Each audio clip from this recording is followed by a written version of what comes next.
پاکستان سے آیا، عمرہ کیا، طواف کیا، اس نے بعد مجھے کسی نے کہا کہ طواف النساء بھی کرنا ہے، یہ شیعہ کا مسئلہ ہے، اس کا اہل سنت سے کوئی تعلق نہیں۔ وہ ایک طواف عمرے کا کرتے ہیں، پھر صفا دوڑتے ہیں، واپس آ کے طواف النساء کرتے ہیں۔ وہ کہتے ہیں کہ جب یہ طواف نہ کرو تو عورت خاوند پہ حلال نہیں ہوتی۔ یہ عجیب مذہب ہے کہ نہیں؟ ویسے متع جائز ہے، طواف کے بغیر عورت حلال نہیں ہوتی۔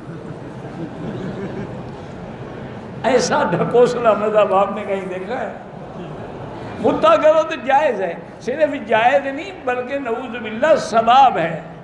انہوں نے اپنی کتابوں میں لکھا ہے کہ جو عورت متع کرتی ہے اور پھر غسل جنابت کر کے بالوں کو جھٹکتی ہے تو اس کے بالوں سے جتنے قطرے گرتے ہیں اس سے فرشتے پیدا ہوتے ہیں۔ انا للہ و انا الیہ راجعون۔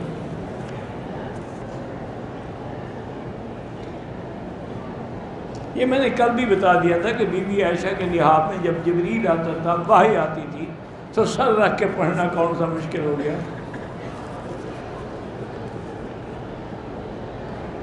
زندہ آدمی کے لیے طواف نہ کریں، اپنے لیے کر کے ان کے لیے دعا کریں۔ اگر ہم عمرہ کر کے اس کا ثواب سرکار دو جہاں کو بھیجیں ٹھیک ہے، انگلی اٹھانا ضروری ہے چونکہ یہ اس بات ہے اور شرک کی نفی ہے۔ اشہد ان لا الہ الا اللہ، غیر اللہ کی نفی ہے اور اللہ کا اس بات ہے۔ اگر آپ امام کے پیچھے نماز پڑھیں، قصر کی نیت کی ضرورت ہی کوئی نہیں، آپ کیا وہی نیت ہے جو امام کی ہے؟ اکیلے پڑھیں گے تو قصر ہے۔ طواف کے نفل دوسری منزل جہاں مرضی آئے پڑھیں، جائز ہے۔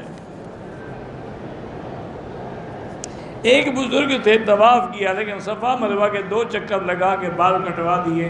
اس بزرگ سے کہیں کہ ایک دم ادا کرے۔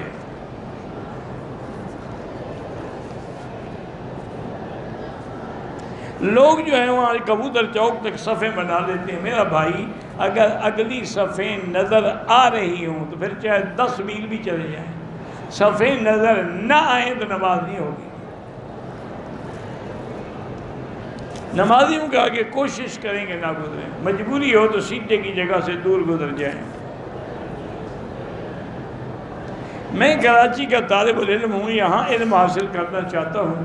میرا بھائی، یہاں آپ نہیں کر سکتے، آپ وہاں پر کراچی میں سعودی کونسلیٹ موجود ہے، ان کے جو ایجوکیشن اٹیچی ہیں ان کو جا کے ملیں، وہ آپ کو فارم بھی دیں گے، طریقہ بھی بتلائیں گے۔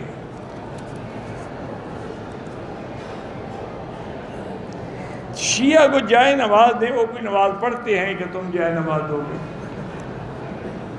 وہ تو سال میں محرم میں جب جلوس نکالتے ہیں اس بھی مغربین پڑھتے ہیں، سڑک پہ کھڑے ہو کر 2 نمازیں اکٹھی پڑھ کے جان چڑھاتے ہیں۔ اللہ والا وضو بھی ہوتا ہے کہ نہیں ہوتا ہے؟ ان کو دینے کی کیا ضرورت ہے؟ کسی اہل سنت کو دو۔ اگر دیکھو، ہر بریلوی برا نہیں ہوتا، اگر وہ قبروں پہ سجدہ کرتا ہے، غیر اللہ سے مدد مانگتا ہے، سرکار دو عالم کو ہر جگہ حاضر ناظر اس کے پیچھے نماز دی۔ میں نے احرام باندھا، راستے میں میرے ہاتھ سے تھوڑا سا کیل لگی، خون نکل آیا، کوئی بات نہیں۔ نقاب لگا کے عورت نماز پڑھ سکتی ہے لیکن ضرورت نہیں ہے نماز میں آدمی کو۔ نماز میں کون بدبخت ہے جو تیرے چہرے کی طرف دیکھے گا؟ دیکھو، جو پردہ کرنا چاہتے ہیں وہ نماز میں بھی کر رہے ہیں، اور جو نہیں کرنا چاہتے ماشاءاللہ نہ طواف میں ہے نہ صفا میں ہے، انہوں نے یہی سمجھا ہوا ہے کہ ہم کسی کلب میں آئے ہوئے ہیں۔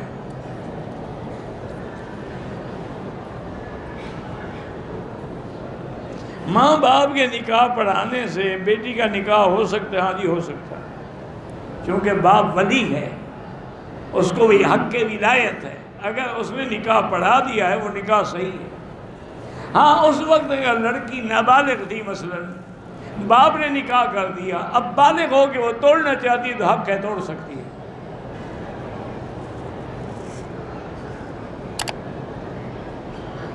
میں دبئی میں رہتا ہوں، بینک سے کمپنی گاڑی قسطوں پر کر کے مجھے دے گی، ٹھیک ہے، کوئی بات نہیں، قسطوں پر لینا جائز ہے۔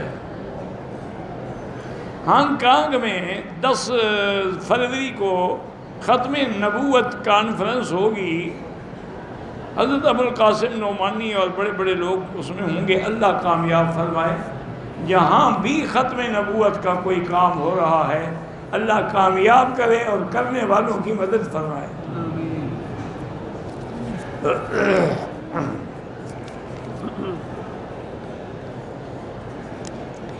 میرے دوست نے طواف کیا، صفا مروہ دوڑا، حل کیا، غسل نہیں کیا، بعد میں غسل ضروری نہیں، پہلے غسل سنت ہے۔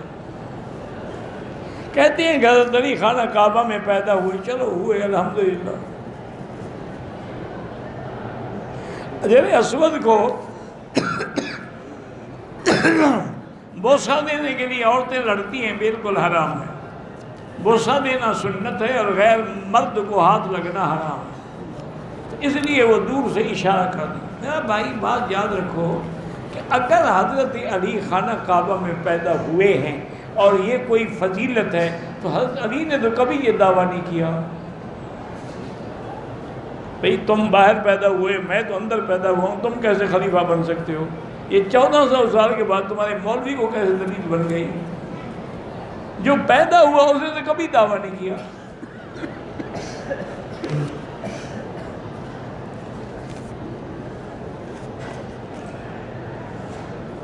میں کراچی کے بجائے احرام جدے سے باندھا، عمرہ ہو گیا لیکن دم پڑ گئی۔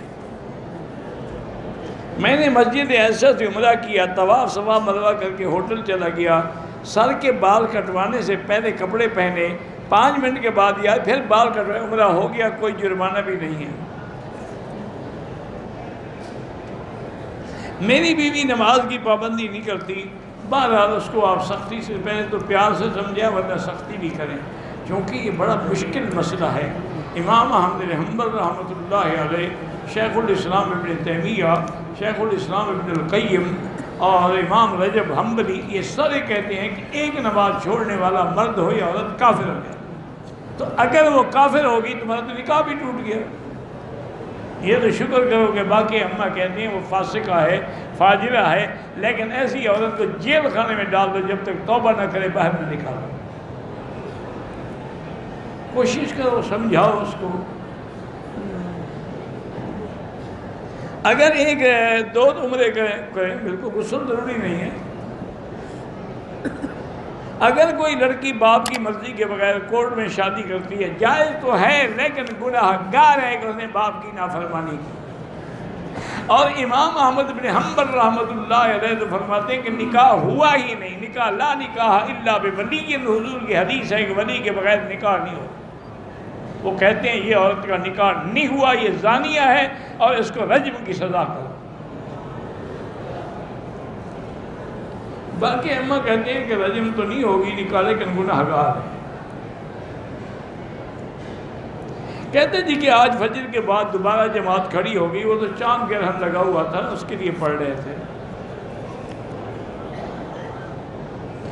اصل مشکل یہ ہے نا کہ ہمارے ملکوں میں کوئی کام سنت کے مطابق تو ہوتا نہیں۔ چاند گرہن لگے، سورج گرہن لگے، کبھی وہاں کوئی نماز پڑھتا ہی نہیں۔ وہاں تو بس یہی میلاد شریف اور عرس شریف اور 40واں شریف اور 11ویں شریف، اس کا ہر کسی کو پتہ ہے۔ عصر کی نماز کے بعد طواف کیا، 2 رکعت نہ پڑھیں، مغرب کے بعد پڑھیں، افضل یہی ہے۔